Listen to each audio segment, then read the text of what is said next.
Hey everyone, welcome to today's session. We're going to talk about revenue plays that drive breakthroughs with ABM and AI. So I'm Chris Dutton. We're going to spend the next 20 minutes. I'm going to walk you through some effective plays that we've run. I'm also going to help get you talk about how to get there. Like, what are some of the things that you can do to get your organization ready to start to run those plays? So a little bit about me. I've been with Sixth Sense now for just about 2 years. So my background is demand generation and marketing operations. I've spent the last 12 years or so focused on that.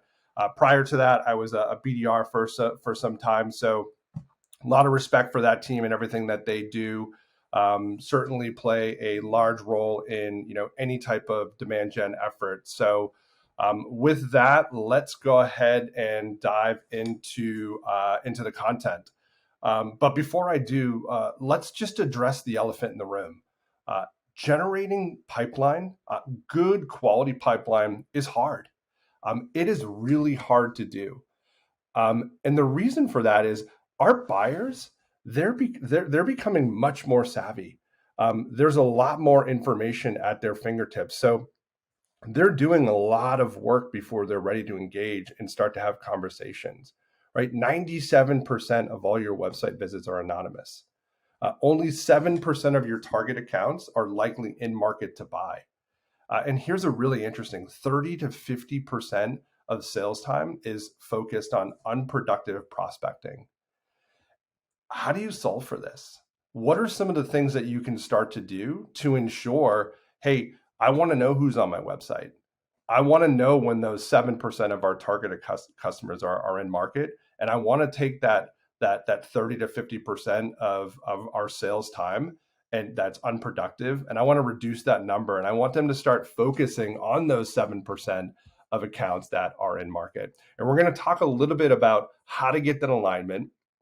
And then when you start to run those plays, the effectiveness is there. So the first thing that we're going to do is we're going to talk about using AI to unlock your TAM.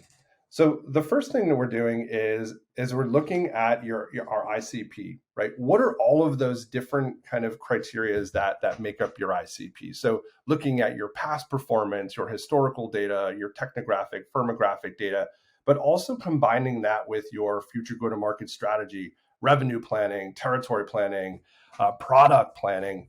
And the goal there is to have alignment between the revenue teams.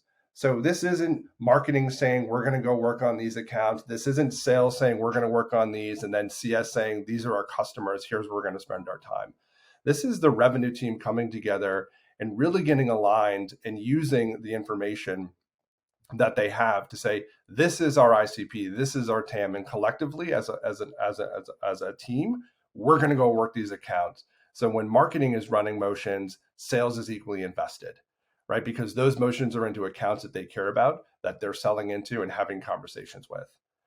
The second thing is you need to identify, like, what are those things, those characteristics that have typically qualified an account, right? Hand raisers, great example. Someone comes to your website, they fill out a form, no brainer, right? You absolutely want to work that contact. Not only that, I would argue you want to multi-thread into that account. Reach out to other buying personas, other folks that are typically part of that decision-making progress. Increase your chances, increase your odds. We use our Sixth Sense predictive in-market, our 6QA is what we call it. And that tells us that the account is in market, and we know that it has a 7x, 7x increase of probability of becoming an opportunity. We also look at tier one, right? So early intent in our tier one accounts. We want to get in there, have conversations, start to build relationships before they've reached the point of wanting to engage externally and start to engage in conversations. And we also look at third party intent, right? So looking at our our partners like G2 and Trust Radius, and bringing them into the fold, and seeing where some of our ICP accounts are doing research, and get an understanding of what that looks like. So anytime like one of these things happens, for us, that's a clear indication that these accounts are qualified And we want to then start to put those into some type of proactive follow-up at that time. Now, one of the questions we get asked a lot is, how does marketing and sales align if we're all working the same accounts? Marketing is doing one thing, sales is doing another, and we're working the same accounts. So we put together this visual here to start to kind of lay that out. So if you think about, pre-sales and then your sales kind of funnel. So pre-sales is what is happening before something becomes an opportunity, right? And the way that we break this down is target, awareness, consideration, decision, purchase. And each one of these is a stage based off of intent, right? So what type of engagement are we seeing at that account, right? So target is typically not a whole lot going on. Awareness is there's a little bit of research going, probably still very anonymous. Consideration, they're on your website, maybe they're consuming content. Decision and purchase, they're engaging, they're at your events. But each one of those represents a progression towards becoming an opportunity. So marketing is playing a very large role in a lot of those early stage accounts. So we're running, display ads, we're running nurtures, we are doing events, direct mail, really trying to get engaged in those accounts, get them qualified. So we can then turn those over to sales, whether that's an SDR team, whether that is directly to your AEs, but effectively starting to work those qualified accounts, which are mutually being worked. And then sales can go in and start their outbound motion, either through just one-to-one or some type of automated nurture as well, to start to progress them into a sales conversation. Now, marketing doesn't stop. Marketing continues to run, its campaigns. Those campaigns, those messaging, that changes, right? So now it's not about building demand. Now it's, how do you help with progression? How do you help with velocity? How do you help continue to maintain and be top of mind? So there's different motions based off of where we are in that funnel. And when you put all of this together, what you end up getting is you get a very nice, cohesive kind of timeline as to what are the things that are happening, who is playing a role in that, and then how that partnership continues to progress forward. The next thing, which is really important, is your accounts are qualifying. An account is only as strong as the contacts within. Now, we all know that it's never one person that is making decisions, or very rarely is it one person. It's usually multiple people that are making up that buying committee. So when an account, 6 QAs or becomes qualified, what is the first thing you want to do? You want to start to acquire those accounts. So tapping into your data providers, going out and buying and acquiring those contacts that make the most sense for your organization, that are part of that buying committee. So that when you start to reach out to those accounts and you start to multi-thread into all of those different personas, you have them available to start to have those motions be able to execute against. Now, the other thing is, one of the things that we do here is we enrich data as well. So we're making sure we have all account level detail, any kind of technographic data that may be missing, any contact level data as well that may already exist in our CRM, that also is running as well. So we want to, again, make sure we have the most information as possible within that account, in our CRM and in our contact as well. And the last thing that we do is we run a very unique internal process with all of our contacts. And I'll double click into this here in a second on how we do it. But essentially what we're doing is we're looking at the title to come back to basically bring back a function in seniority population. Here in this example here, you can see we have a senior marketing operations manager. That brings back the function as MOPS, and it brings back the seniority as manager. And based off of those two combinations, we get a MOPS leader as our persona. And what that allows us to do is it allows us to feel confident in the individuals that we're reaching out to. Anyone knows any type of reporting, if you're looking at title contains or excludes, it gets really complicated to run, any type of, email campaign, email nurture, anything that has to do with reaching out to contacts in your database by title or persona. This here, what we've created, has allowed us to create buckets. We currently have 29 different personas that we're capturing today. And the way that we're doing it is we're using, three pieces of technology. We're using 6sense, we're using our map, and we're using our CRM. And we've built programs inside of our map that basically has combinations for every single one of those, functions and seniorities. We're looking at the 6sense enriched data. So every night, 6sense pushes and updates fields inside of our CRM. So if, for example, the title didn't exist on this particular record, we could look to the 6sense enriched data to gather a title. We can also look and see that the function and seniority, we could push those fields to a function and seniority field with on the contact record as well. So every contact in our database has a persona.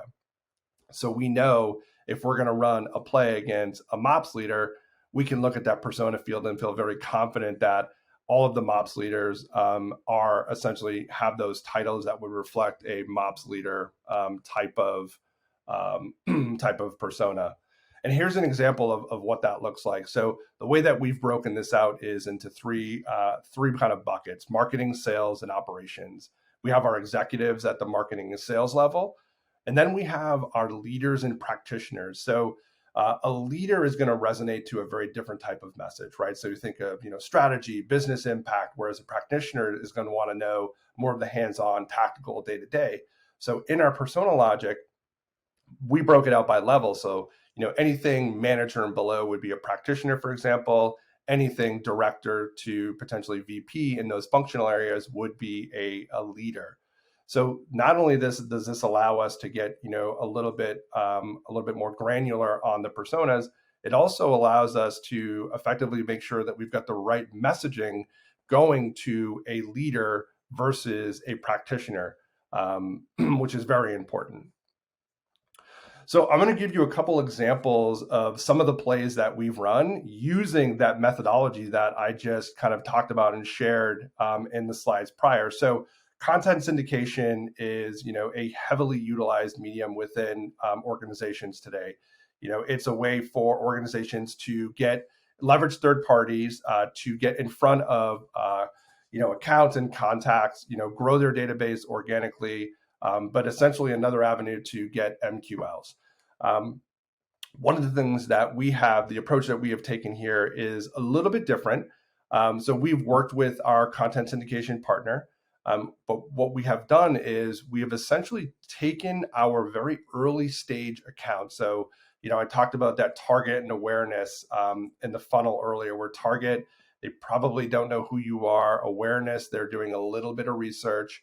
And we've taken those accounts and we have provided that list of accounts to our content syndication partner. And we have said, these are the accounts that are in our ICP. They're very, very, early stage, very high up in the funnel. We want to get in front of them in hopes to progress them and move them downstream to get them so they know who 6sense is. Now, this is a great activity for not only taking those accounts in your ICP that you want to progress forward, but think about TAM expansion. Think about going from, if you wanted to go into a global market or if you wanted to go into different verticals, the likelihood of, the brand being recognized there becomes even lower. So this is another way to be able to get into those accounts that you haven't historically had any traction with because they haven't been in your ICP prior to perhaps a business change as far as a strategy changing and things like that. So we've got those accounts. We're also talking about personas, right? I talked about that buying committee. Share the personas that you care most about. So now you're saying, I only want these accounts, right? They're in your ICP, they're very early stage. And now I only want these personas, right? These are the only things that I'm interested in, right? We work with our content syndication partner. We get a whole lot of these individuals that are engaging with our content, right? They come back into our CRM. We have them. Now what? What do we do with these, right? We know they're consuming our content. We know they're engaging. Some of these are net new to our database, right? So this is great. We're growing our database here. But some of them already exist and they're consuming our content through another medium, which is fantastic. Now we've got to figure out what we do with them. So one of the things that we've done here is we've created a peer-to-peer nurture, or the no spam nurture, whatever you want to call it. And it's really interesting. Anytime you hear email nurture, you automatically just assume there's some type of spam component, some type of spray and pray. Traditionally, that's how email nurtures have been perceived. And quite frankly, I think prior to 6 Sense for me, that's typically how we would approach it as well. We would come up with some type of messaging that we think this persona cares about, again using keywords, or title keywords, excuse me, and maybe some content that we think is relevant. And the reality is it wasn't really effective. It didn't do what the intention of it was to do. So the approach that we took here was a little bit different. We have an opportunity to work with a lot of really great people, and we have a lot of really smart people here internally. So by using that persona mapping process that we built that I shared earlier, because we can do that, we're working with our RevOps leaders, our BDR leaders, our MOPS leaders, sales enablement leaders, and so on. We have 12 different peer-to-peer nurtures running today. And these are messages that we've worked with every single one of these leaders on to make sure that the email is in their voice, it's in their tone, it's talking about what they care about, it's sharing resources that matter to them. None of these emails have call to actions. Now, remember, these are all early stage accounts, right? We haven't reached the point yet where that relationship has been built for us to ask for that meeting. This is all about value add. This is all about give, and it's all about building that relationship. And that's what these peer-to-peer personas are here to do. And we've been running this for a little while now. And one of the things that we've noticed is we've started to see some really interesting things. I said 10 here. It's a little outdated. We have 12. We have put over 30,000 contacts through this peer-to-peer. And what we're seeing is we're seeing roughly 15% of our meetings that are being booked are from accounts that have been part of these peer-to-peer personas. Now, the goal of these isn't to drive an immediate meeting, like I said. It isn't to get someone to raise their hand and say, this is great, I want to take a meeting, or even engage for that matter. If they so chose to respond, fantastic, we love it. It's all about driving value. It's all about progressing those accounts to get them down funnel, get them downstream, and get them a point where they're ready to engage in a conversation, for them to become qualified, so our BDRs and our SDR team or AE team can start to work those. So to see 15% of this was just, I think a little bit of a nod to say, I think we're onto something here. I think we'll continue to refine, continue to make sure that, this is being received as best as possible. But, from everything that we're seeing today, from, content syndication, where we've got these new contacts, we've got these new individuals, how do we engage with them? How do we continue to get them to drive them to our website? How do we get to continue to get them to engage with our content? Our peer-to-peer nurtures as the first kind of step has been a great way to do that, because the other thing is as they progress through that buying stage, they're also going to be starting to get interactions through our digital, through our other mediums that we highlighted in that sort of process map around, here's what marketing does pre-6 QA, right? So all of those things are happening in parallel, like this kind of omni-channel of efforts that are happening in a cohesive manner that allows us to engage with these accounts. So hopefully this has been helpful as far as how to set up your kind of infrastructure to say, we need to align on ICP accounts. We need to understand from a revenue team where to focus. What are those qualifying factors? How do we get the organization in a place where we can start to run those campaigns, right? What does the marketing and sales relationship look like? Roles and responsibilities. What are the personas that matter to us? What are the messaging, right? Content syndication, a great example. If you're in an MQL environment, it's a great way to start to segue into an ABM world. And hopefully you found this to be helpful. Thank you very much. I'm Chris. If you have any questions, certainly reach out. My email's here. Find me on LinkedIn. Happy to chat. Thank you.